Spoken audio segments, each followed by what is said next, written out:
Sibal palace के पीछे Raipur Green's hotel परिसर में रानू लूनिया जी के बिटिया का विवाह था। लूनिया जी का एक भव्य किराया भंडार है जिनका नाम है शांति किराया भंडार, जो कि पुलिस लाइन पेट्रोल पंप के सामने है। और बेटी तृप्ति लूनिया एक काउंसलर है और वो छोटी सी उम्र में एक वृद्धाश्रम का संचालन करती है। बहुत ही अच्छे मन से, समर्पण से, तन्मयता के साथ वो वृद्धों का बहुत ही सेवा, सम्मान और सत्कार करती हैं। बहुत ही प्यार और दुलार के साथ वे उनका देखभाल करती हैं। इनकी माता सिलू लूनिया एक लेखिका है और बहुत ही अच्छा कहानीकार है। वे एक झूला घर भी चलाती हैं। लूनिया जी का बहुत ही शानदार किराया भंडार है जहाँ बहुत अच्छे से शामियाना भी है, इसलिए इस जगह को बहुत ही शानदार तरीके से सजाया भी गया था। पहले इस जगह की भव्यता देखें। शादी के समय दूल्हा दुल्हन के प्रवेश के समय आजकल एक से एक इवेंट किए जाते हैं। यहाँ भी दूल्हे के प्रवेश के साथ ही सीता जी के स्वयंवर का कॉन्सेप्ट को लेकर बड़े ही ड्रामेटिक ढंग से वरमाला का कार्यक्रम किया गया, जिसमें दूल्हे ने भी धनुष उठाकर उसका पतंचा चढ़ाकर उसे तोड़कर विवाह रचाया।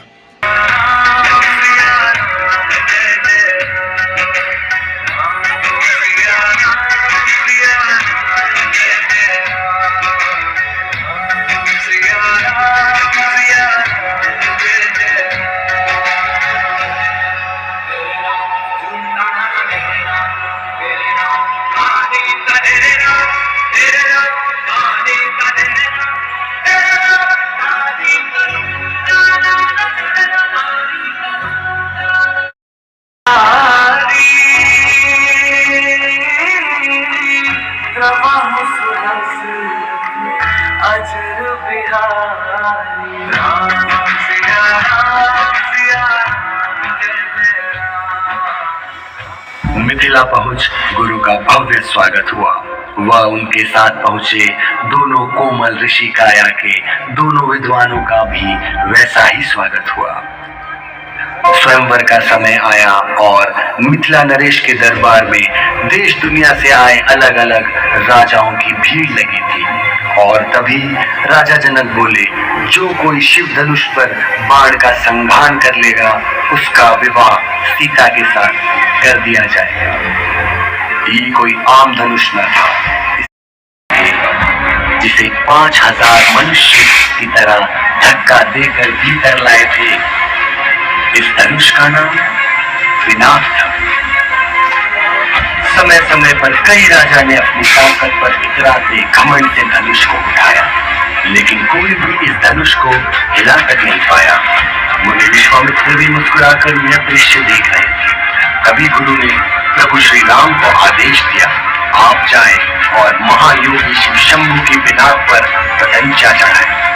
और जैसे जैसे श्री राम के कदम धनुष की ओर आगे बढ़े, माता सीता की धड़कनें बढ़ने लगी। उन्होंने महल के ऊपर से राघव को देखा और अपनी आंखें मूंद ली। प्रभु श्री राम ने धनुष को देखा और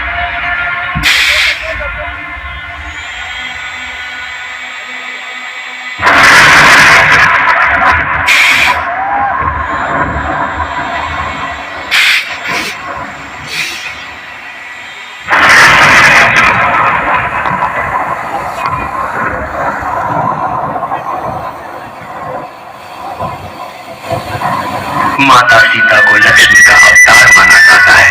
एक बार मिथिला राज्य में भीषण अकाल पड़ा। तब राजा जनक को सलाह दिया गया कि वे वैदिक अनुष्ठान करके खेतों में स्वयं हल चलाए। इससे वर्षा होगी, अकाल खत्म हो जाएगा। वैशाख माह की शुक्ल पक्ष की तिथि को राजा जनक ने हल चलाया। हल चलाने के दौरान उनका हल एक कलश से टकराया।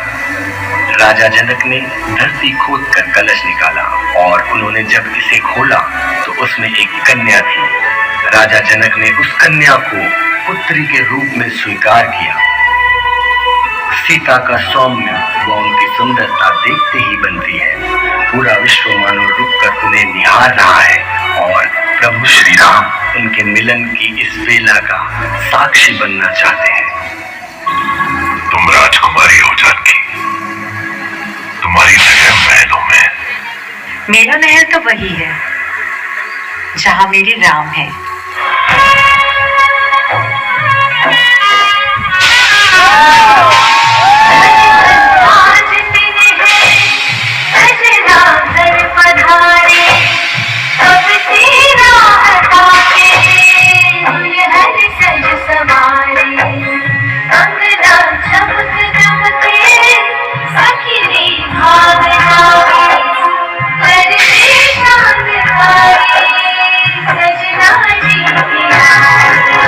हमारे घर आमुरी सजनी आगे जरा मुड़ी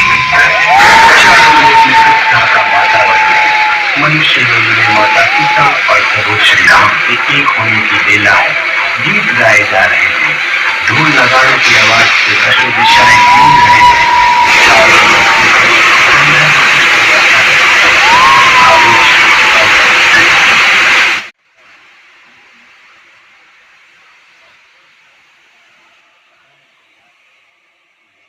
इस वीडियो को दिखाने का मेरा एक ही मकसद है।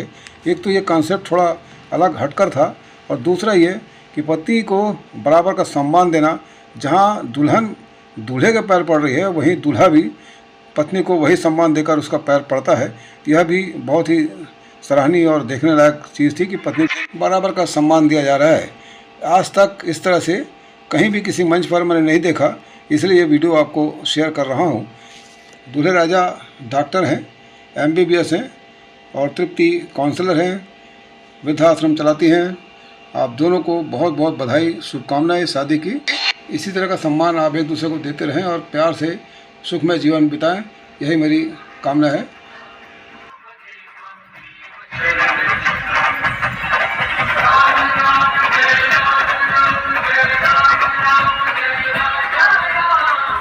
बहुत सालों से जो हमने नहीं देखा कभी, आज वो स्वयंवर हमने लाइव देखा है। तो एक बार फिर से हमारे दूल्हा और दुल्हन के लिए जोरदार तालियां हो जाए। कम ऑन एवरीवन, क्या बात है, क्या बात है।